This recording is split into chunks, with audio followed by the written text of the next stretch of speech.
señores, seguimos como habíamos anticipado. El Éxito Paula es nuestro invitado formal esta tarde, presidente del Partido Humanista Dominicano. Con él vamos a pasar revista a la realidad política del país, perspectiva, podemos hablar también de perspectiva. Creo que hace unos días el partido hizo una actividad, ¿no?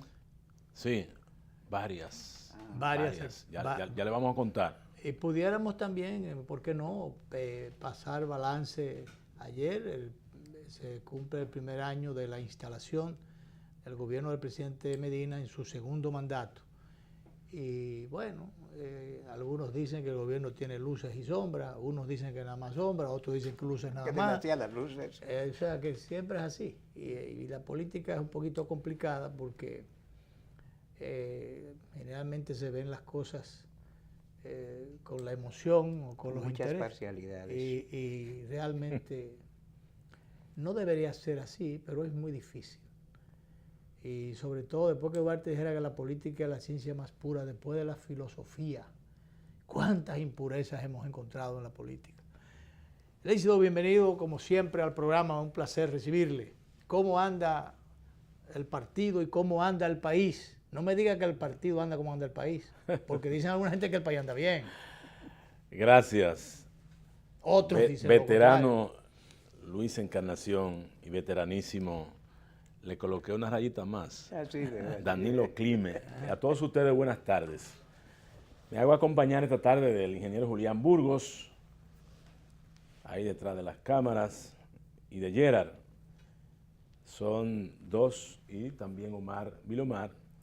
Son tres personas ligadas y dirigen la plataforma digital del Partido Humanista Dominicano y redes sociales. Que el partido ha tratado de ponerse en sintonía con el siglo XXI. Estamos en eso. Bueno, mire, Clime y Encarnación. El Partido Humanista Dominicano sí ha seguido dando pasos certeros hacia su crecimiento, tanto en el orden cualitativo como cuantitativo. La última vez que yo vine acá, no la última, la más reciente, anterior a esta, creo que ya le había anunciado al país que tuvimos la apertura de la Escuela de Formación Humanista y que estamos haciendo, fruto de la instauración y apertura de esa escuela, una serie de talleres regionales. Hemos dividido el país convencionalmente hacia el partido en 6 regiones.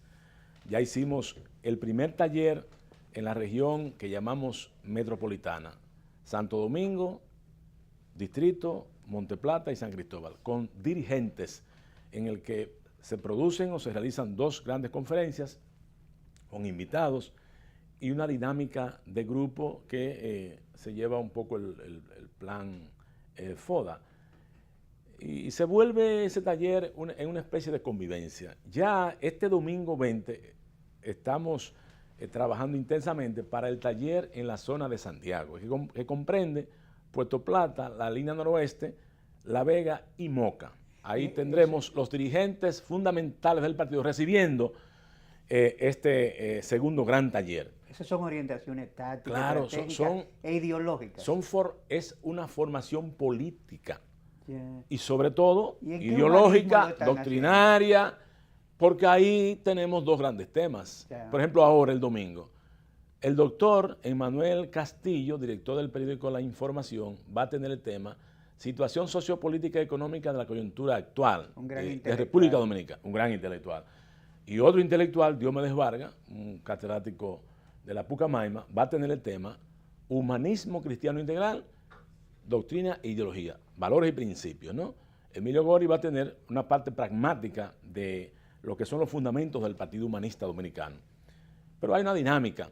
Pero la dinámica fundamental es que tenemos... A mí me gusta, me alegro que el partido esté, además de proyectando las esencias que le dan sustento, el tema de los valores, porque tanto se ha perdido en el país.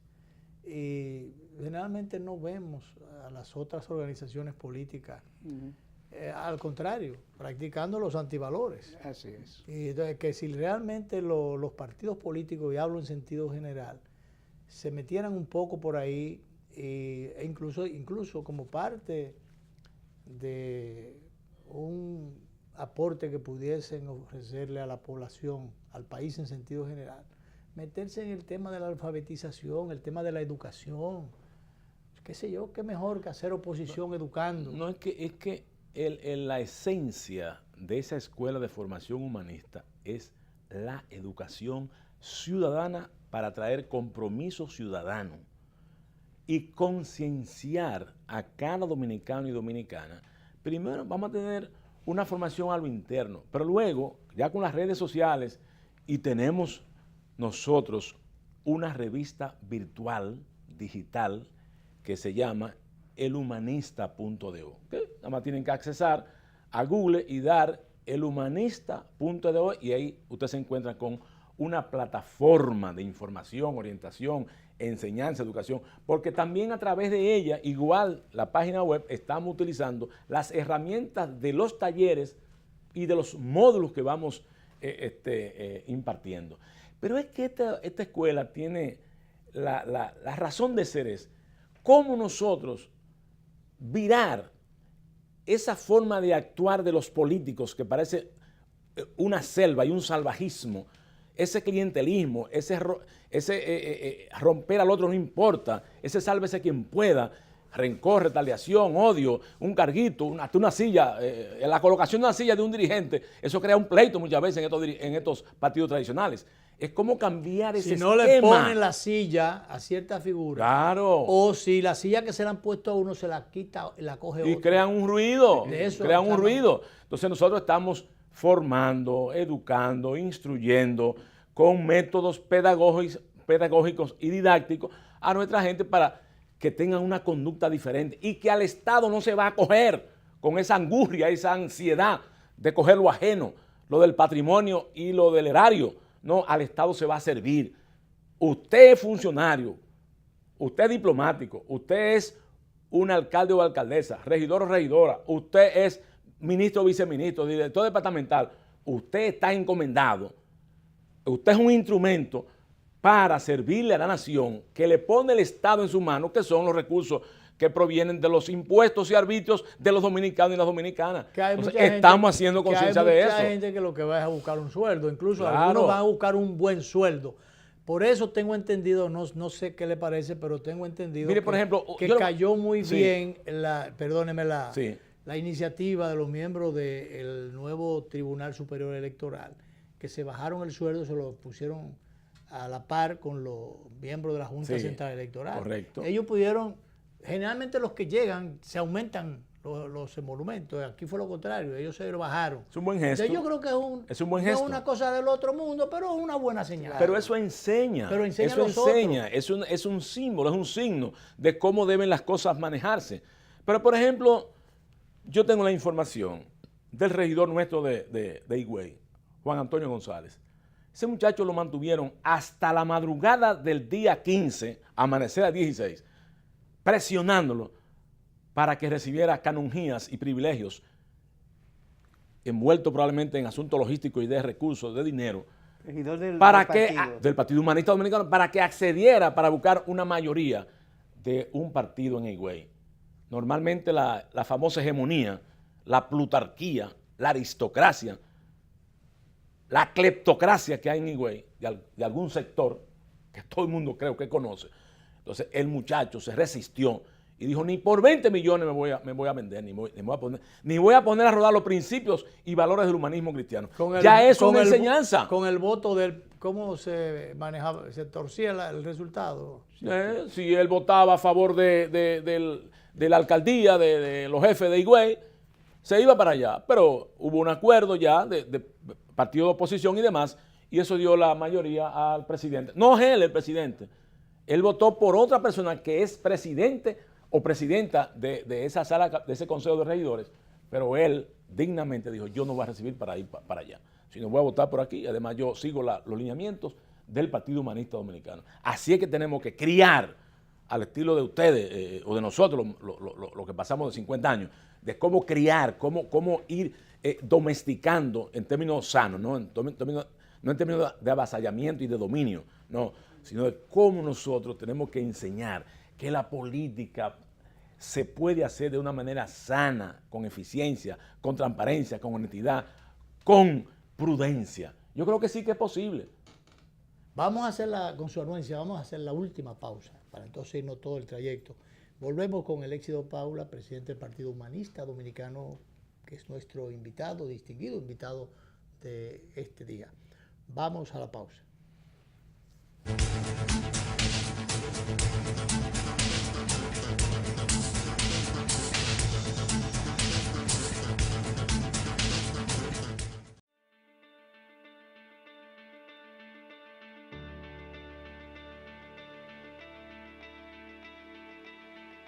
Cuando me propuse subir la bandera a la estratosfera, yo sabía que iba a ser difícil, pero no imposible. Solo era cuestión de nosotros hacer el esfuerzo y ponernos para eso. En los momentos difíciles siempre aparecía alguien que nos motivaba a seguir adelante. Esa idea de llevar la bandera a lo más alto se convirtió en el compromiso de todos.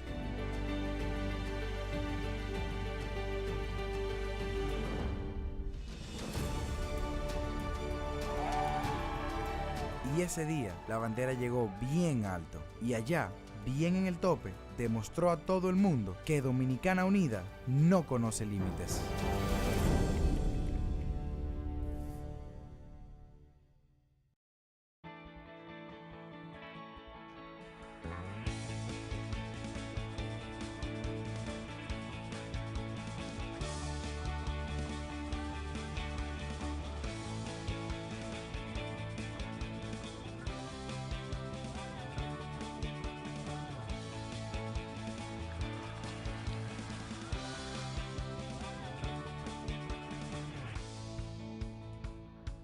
Dale millas a tu vida. Ahora también cambia tus millas para pagar tu tarjeta de crédito y los impuestos de boletos aéreos. Entra a popularenlinea.com y descubre todo lo que puedes hacer con ellas. Popular, a tu lado siempre. ¿Cuál es tu historia? Yo soy hijo de la agricultura y siento amor por sembrar una mata. Han pasado la vida sembrando habichuelas. Y para sembrar habichuelas hay que pelar las lomas. Todas esas montañas, toda esa loma por ahí, la gente la chapeaba. Pero ahora están motivados a que si se le apoya, en vez de sembrar habichuelas, van a sembrar aguacate y van a sembrar café. Se ha comenzado con un plan piloto, un proyecto de reforestación que llegue a todos. Va a ser el cambio, va a ser la transformación, va a ser la esperanza y la vida de nosotros. En Elías Piña, San Juan y Asua ya están en marcha los proyectos de reforestación del gobierno. En esas provincias se destinarán cerca de 2.500 millones de pesos para recuperar más de 200.000 tareas con árboles frutales y café. Juntos hacemos historia. Gobierno de la República Dominicana, con la gente y para la gente.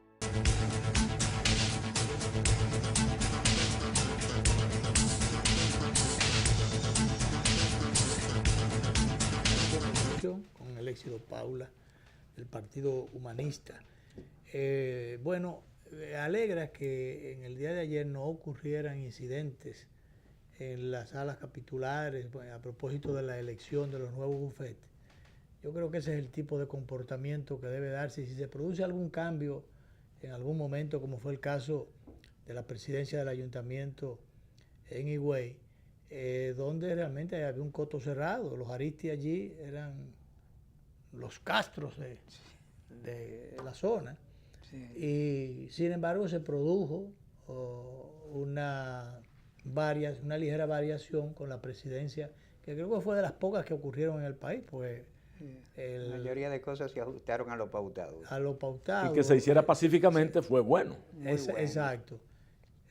Con el voto entonces del Partido Humanista, del regidor, fue determinante porque con 6 votos más del BIS, claro. Entonces se logró hacer una mayoría y así, ahí esa era la línea del PRM en sentido general, tratando de buscar que hubiese una supervisión real y no hubiese un amarre entre sindicatura y presidencia de los cabildos, pero que esto rompía lo que ya se había llamado la regla de oro, justamente tratando de evitar esas confrontaciones y que se hicieran funcionales. Eso fue lo que ideó el doctor Peña Gómez en su momento, porque muchas veces la burocracia entonces se trababa o se boicoteaba la gestión del síndico y se trató, porque tanto una cosa como la otra es mala.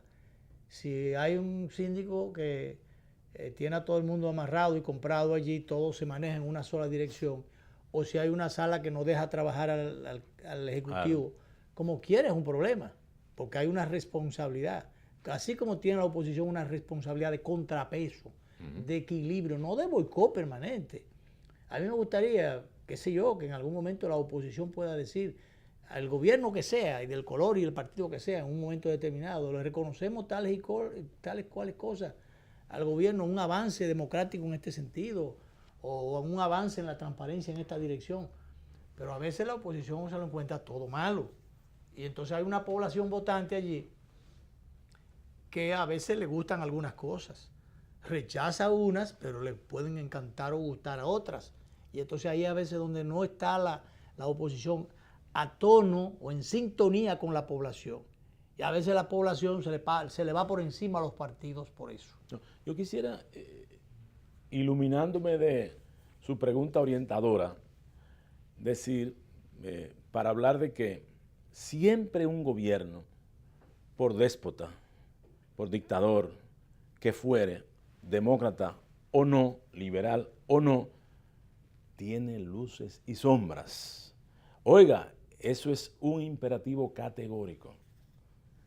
Entonces, si nosotros pasamos balance de la gestión de gobierno de Danilo Medina, los 4 años pasados y este año ya de su cuatrienio que arrancó el 17 de agosto del año pasado, yo pudiera decir que sí hay sus luces y hay sombras. Las luces pudieron como convertirse en opacas a pesar de que eran luces. El plan 911 pudiéramos decir que es un buen plan, es un buen proyecto de Estado. Sin embargo, las falencias propias de esta cultura sociopolítica y económica del país lo hacen frágil el proyecto mismo, ¿sí o no? Lo hacen además frágil. de que es un proyecto que todavía no está concluido. Pero además le le introduce un elemento pernicioso al plan 911 y son los impuestos que acarrearon de manera sorpresiva e impactante a la población. Esa es un poco la pequeña sombra que se introduce a la luz. Los últimos que se le anunciaron hace unos días. Sí. A las comunicaciones. A las ¿no? comunicaciones Sí. del exterior, que se entiende que eso puede hacer gravoso las llamadas a gente que se ha insistido en que no es así, pero no hay claro. manera. Por ejemplo, otro elemento que pueden ser luces del gobierno y que ha sido lo que le ha dado como el aura, el empuje, ellos han aprovechado mediáticamente de manera... El tema de la educación. No, voy ahí ahora. O la inversión en educación. El tema de las visitas sorpresas. Sí. Voy a educación ahora. La visita sorpresa, ciertamente un presidente que llega a una comunidad rural, a un barrio, siempre se ve muy bien. Es bien visto por todos. Y si deja... Porque siempre, resuelve cosas, deja alguna estela. Y si deja la secuela o la estela o la huella de algunos pequeños proyectos, eso claro que deja satisfecho. No, y que para esa gente los pequeños problemas que se resuelven son los grandes problemas. Claro, ahora, ¿cuál es la sombra que se interpone en esa luz que es de este gobierno sobre la visita sorpresa? 2 cosas. Número 1, la abrupta publicidad que se le hace a esa visita sorpresa. Entonces la gente lo ve con ojeriza y dice, esto tiene más de politiquería y de politiquero que de lo que se está haciendo. Y en segundo lugar, que el presidente personaliza y lo hace suyo un plan que es de la Secretaría, del Ministerio de Agricultura, del Banco Agrícola, del IAD, del INDRI, todo lo que tiene que ver con agropecuaria. Entonces uno se pregunta, ¿y qué estarán haciendo esos sujetos?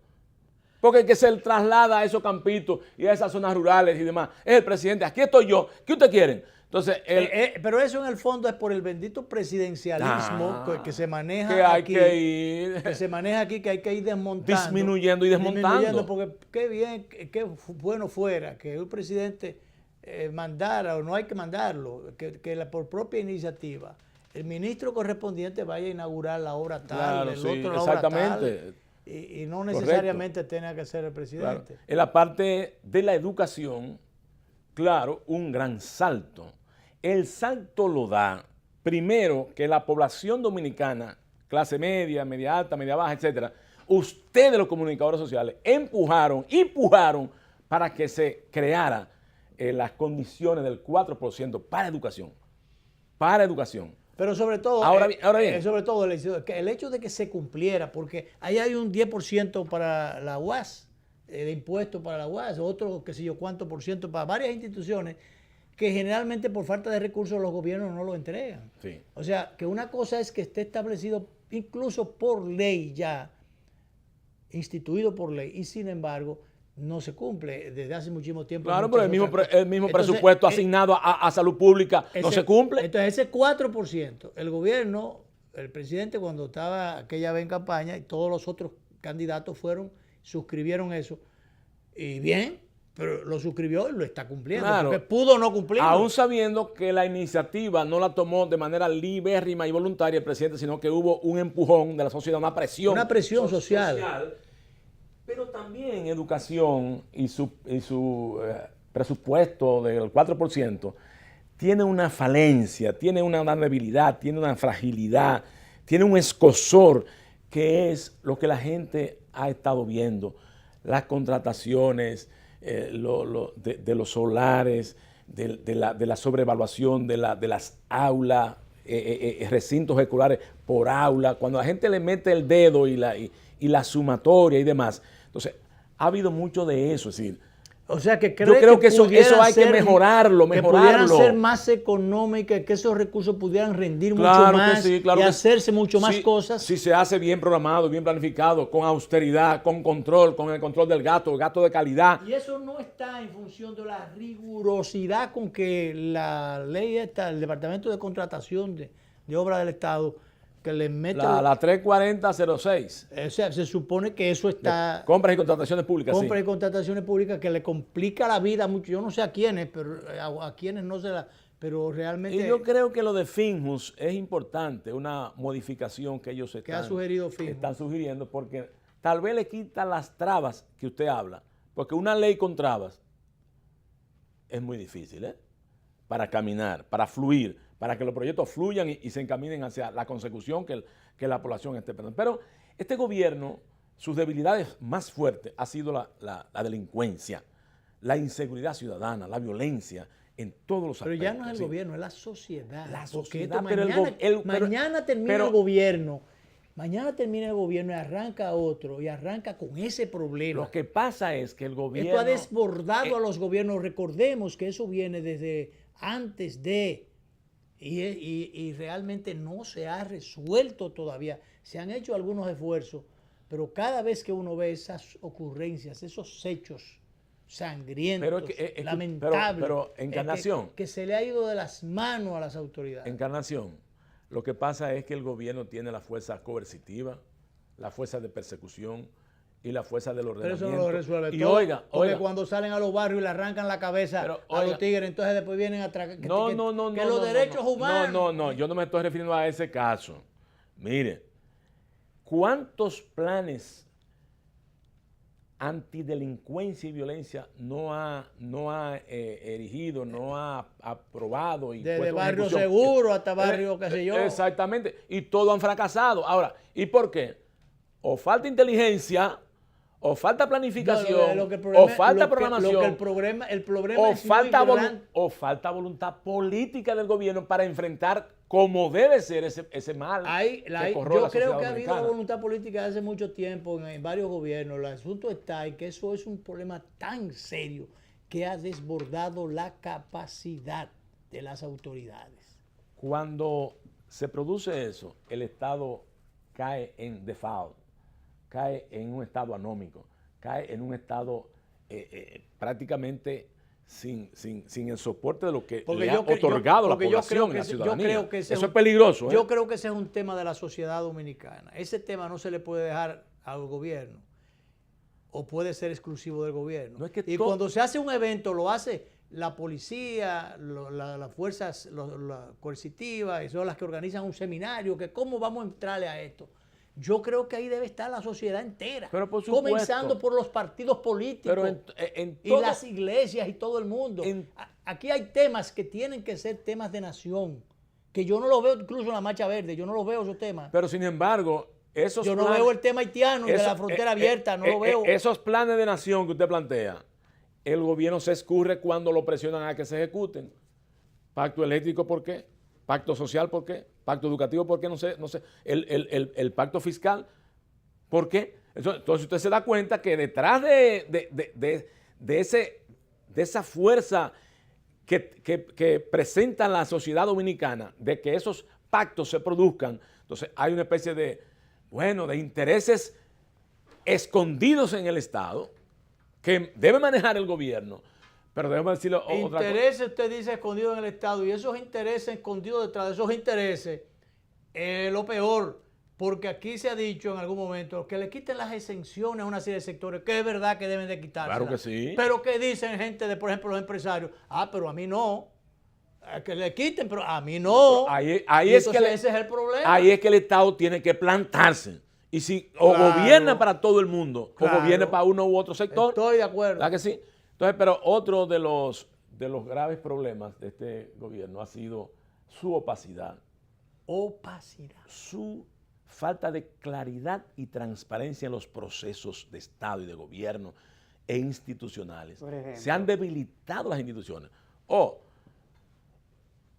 Y el montón de escándalos que hemos visto atravesar la médula de la República Dominicana no es más que la falta de institucionalidad. El caso Tucano, el caso Tres Brazos, el caso de los hospitales, Darío Contreras, el caso de Hoy Soy, y luego lo que se derrumba nacional e internacionalmente como el mayúsculo escándalo, el mega escándalo Odebrecht y Punta Catalina. Señores, eso es lo que demuestra, ese es un retrato de cuerpo entero de la fragilidad y debilidad. Porque cuando Eleccio, usted pero no, que- no, pero usted no- Punta Catalina cuando no se usted no puede tiene el control del Estado como jefe de Estado y conductor del Estado, entonces la gente hace lo que está haciendo ahora. Punta Marchar Catalina, en las calles. Punta Catalina, aunque esté Odebrecht trabajando en la empresa, sin embargo, no se puede meter en el mismo, porque este proyecto está allí, es el buque insignia del gobierno, el Punta Catalina, que se atribuye que por eso es que la oposición lo ha atacado tanto. Pero usted hablaba de las luces apagadas o la falta de luces en alguna cosa. El tema está que cuando prendan todas esas luces y baje la tarifa y los generadores eléctricos que tienen un negociazo y doblándole el brazo a los gobiernos de hace mucho tiempo, entonces, y se pisan todos esos callos que son parte de los intereses que han salido. Lo que pasa en Encarnación y Clima es que cuando un plan o un proyecto tiene un vicio de origen, la consecuencia, los efectos y la secuela pudieran estar viciadas y contaminadas también. Porque no podemos desapartar ni separar Punta Catalina de Odebrecht, cómo se construye, de dónde provienen los recursos para crear, para construir Punta Catalina. Hoy no estamos hablando de que hubo un concurso donde participaron decenas o varias empresas internacionales con capacidad para construir esa planta gemela. ¿Y quién ganó?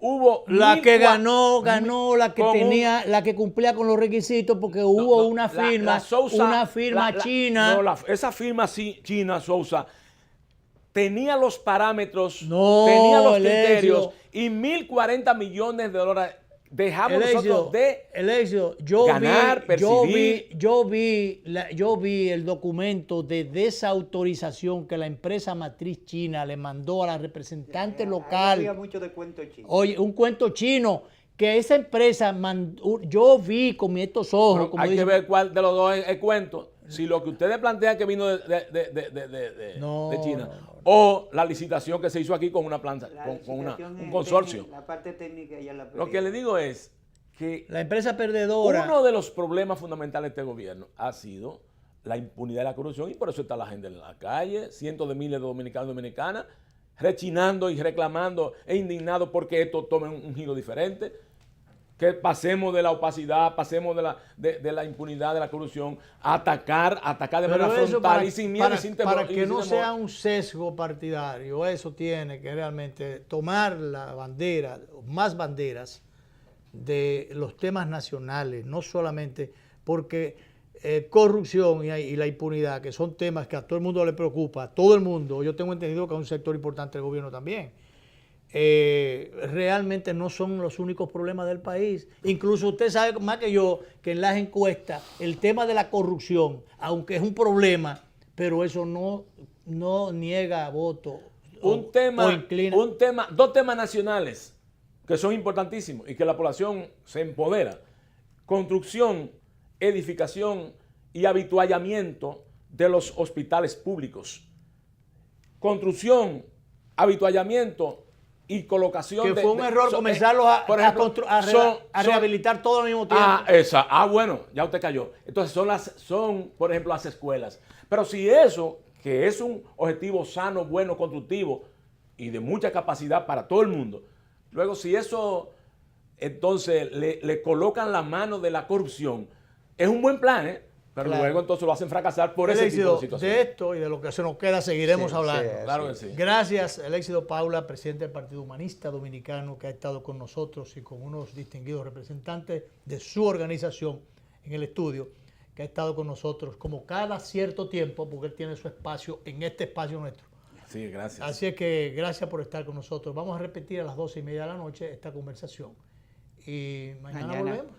Mañana volvemos. Gracias a ustedes, un abrazo a ambos. Gracias. Mucha salud y bendición y muchos años más para los dos. Bueno, falta mucho todavía. No, yo sé que sí, claro que sí. Gracias, Eléxido. Nos vamos. Muy bien.